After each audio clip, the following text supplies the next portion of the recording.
Mefibosete como figura tipológica do cristão que se coloca debaixo da lei da antiga aliança. Olha que pesado esse negócio aqui.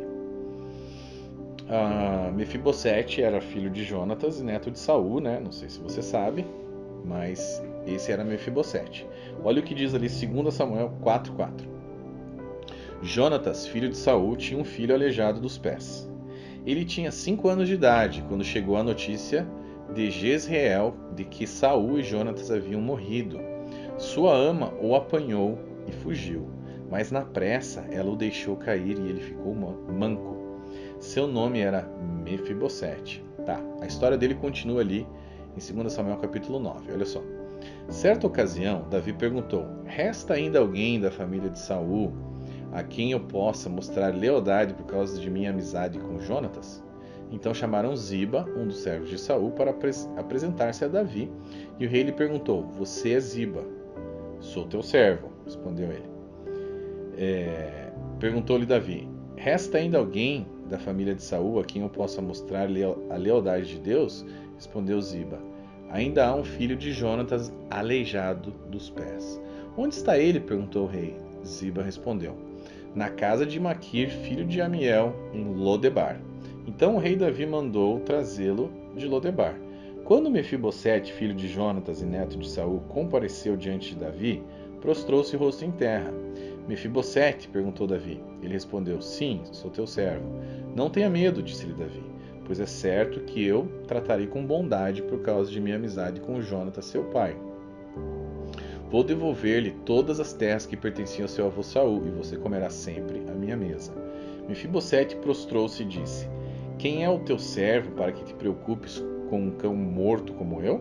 Então o rei convocou Ziba e disse-lhe: devolvi ao neto de Saul, seu senhor, tudo o que pertencia a ele e à família dele. Você, seus filhos e seus servos cultivarão a terra para ele. Você trará a colheita para que haja provisões na casa do neto do seu senhor. Mas Mefibosete comerá sempre à minha mesa. Ziba tinha 15 filhos e 20 servos. Então Ziba disse ao rei: o teu servo fará tudo o que o rei meu senhor ordenou. Assim Mefibosete passou a comer à mesa de Davi como se fosse um de seus filhos. Mefibosete tinha um filho ainda jovem chamado Mica, e todos os que moravam na casa de Ziba tornaram-se servos de Mefibosete. Então Mefibosete foi morar em Jerusalém, pois passou a comer sempre à mesa do rei e era aleijado dos pés. 2 Samuel 1:13. Bom, gente, olha que interessante agora. Vamos... Tá aqui a história de Mefibosete. Agora vamos decodificar essa história e entender o símbolo, porque assim, a Bíblia, eu tenho uma teoria assim, pessoal, mas enfim, vou compartilhar um pedacinho dela aqui com vocês. Eu creio que a Bíblia, ela possui, vamos dizer assim, 7 camadas de entendimento e de revelação. A primeira camada, tá? Ela é a camada óbvia, é aquela que você lê e fala: ok, essa aqui é a história de Mefibosete, beleza, entendi, tá tudo certo. A segunda camada já é uma camada mais profunda. A gente começa a pegar isso aqui e começa a entender como que esse negócio aqui tem aplicação para nós, tá? Mas existem outras camadas mais profundas, com mais verdades espirituais, etc e tal. Eu creio assim, tá? Mas, nesse caso, então a gente sabe aqui a primeira ideia é essa literal, né, de tudo que a gente leu. Porém, existe mais coisa dentro dessa história que pouca gente percebe, tá? Mas existe um simbolismo muito forte aqui. A gente vai entrar nisso aqui agora, vai explicar isso aqui para vocês. Bom, nessa história, Davi, olha só, Davi ele é um tipo de Deus Pai nessa história. Jonatas é uma figura de Cristo, tá? A ama que derrubou Mefibosete, se lembra que saiu correndo? Ela é uma figura da antiga aliança, e Mefibosete é uma figura tipológica do cristão que se coloca debaixo das leis da antiga aliança para tentar se salvar, como a questão do sábado, por exemplo. A história conta então, né? Vocês sabem que a ama de Mefibosete, quando ficou sabendo que Saul e Jonatas haviam morrido, ela fugiu correndo, carregando Mefibosete, porque ela ela tinha medo que Davi fosse matar ela, porque esse era um costume da época. Os reis, quando um rei morria e o outro assumia, geralmente o que acontecia era o novo rei ele vinha e acabava com a família toda daquele antigo rei, tá?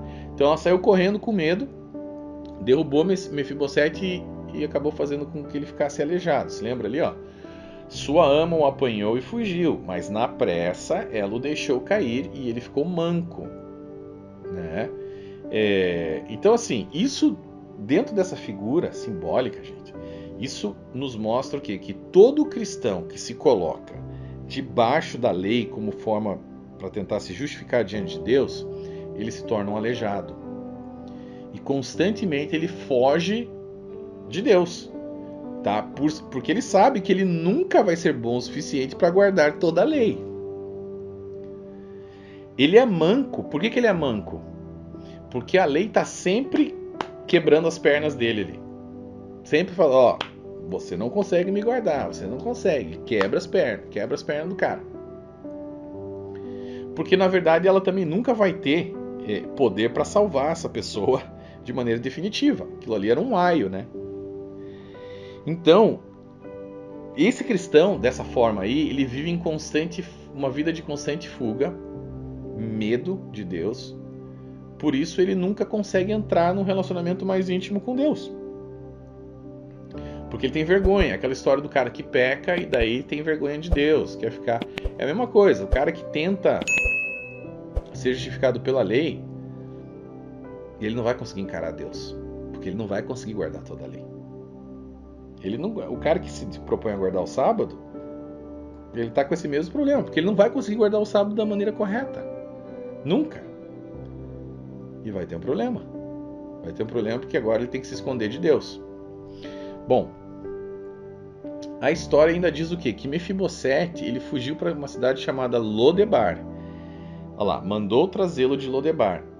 Gente, essa cidade, se você estudar a respeito dessa cidade, ela é historicamente conhecida por sua grande sequidão e miséria que existia ali naquela região.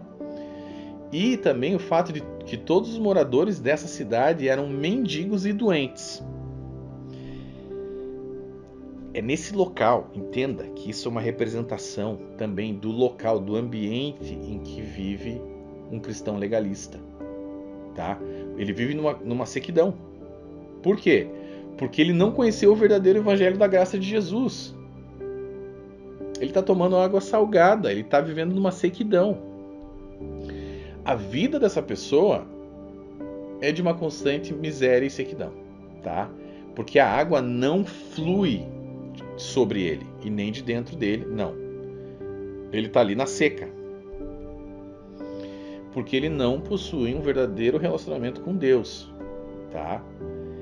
Olha lá, olha o que Mefibosete disse. Mefibosete prostrou-se e disse: Quem é o teu servo para que te preocupes com um cão morto como eu? Você está entendendo? O cristão legalista que está tentando se colocar debaixo das regrinhas da antiga aliança para poder se salvar, ele é um escravo, ele não é um filho. Quem sou eu? Sou apenas um servo, um cão morto. Tipo assim, o cara não se enxerga como filho de Deus.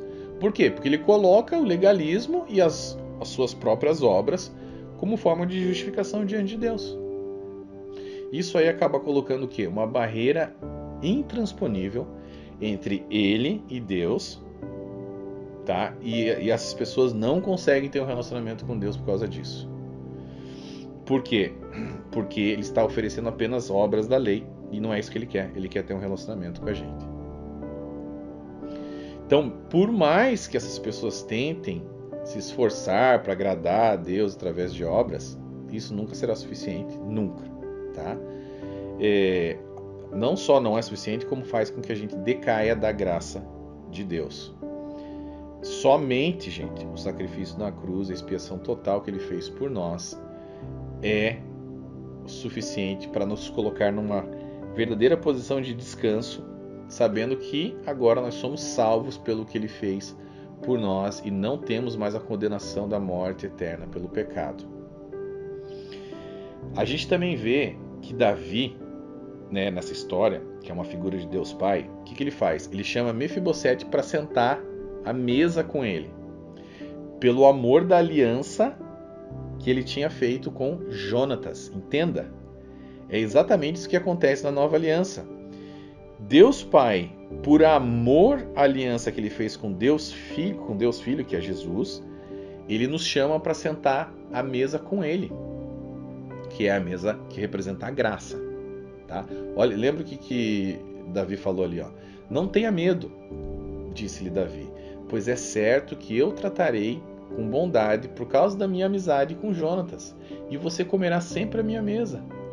É uma representação de Deus Pai e Deus Filho, a aliança que eles têm, e por isso a gente entra debaixo, né, da parte ali de Cristo, que pode agora se sentar à mesa com o Pai. Então o Pai, ele nos ama. Agora, por causa da aliança que ele fez com Jesus, ele nos ama e ele nos recebe na mesa dele como filhos agora.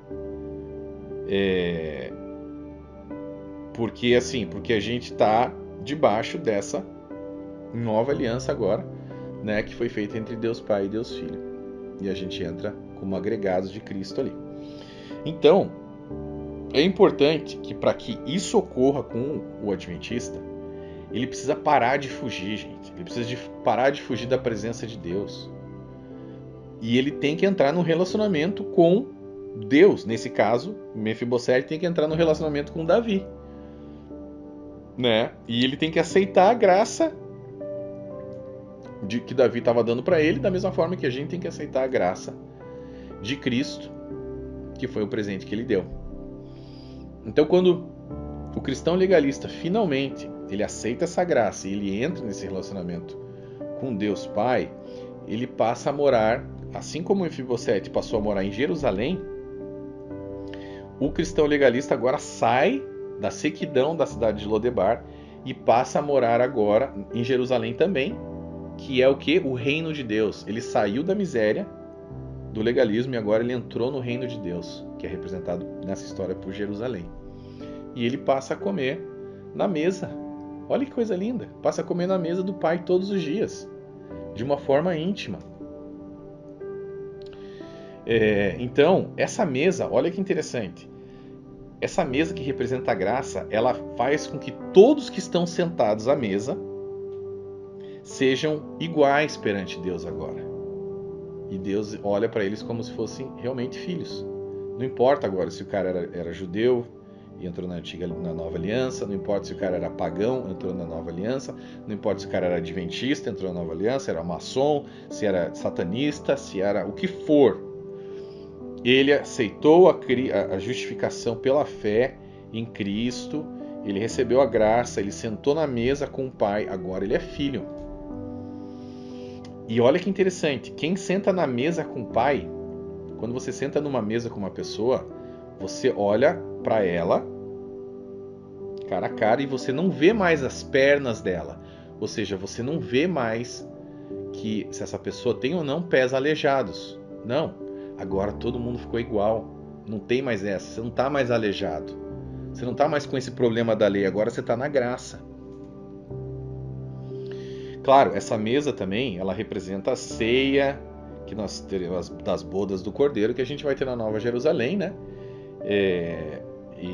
Mas assim, os membros da Igreja Adventista, o que eles precisam, gente? Eles precisam se atentar para essas verdades do Evangelho da Graça, enquanto ainda há tempo, tá? Para que, como Mefibosete, eles possam sentar à mesa do Pai e, juntamente com todos os seus outros filhos, cear com ele naquele dia maravilhoso das bodas do Cordeiro, literalmente e figurativamente ou espiritualmente entrar agora na graça que Deus tem para essas pessoas, esquecer esse simbolismo da antiga aliança, esquecer todas essas loucuras de sinais do antigo concerto, sair disso, abandonar esse negócio aí, entender o Evangelho da Graça, entender as cartas de Paulo, entender o que Cristo fez após a transição, após a ressurreição dele, após a vinda do Espírito Santo, tá? E abandonar esse legalismo, gente. Tudo que vai fazer você se prender a um sinal da antiga aliança, como o sábado, é te manter debaixo de um jugo legalista, que vai te causar problemas seríssimos, tá?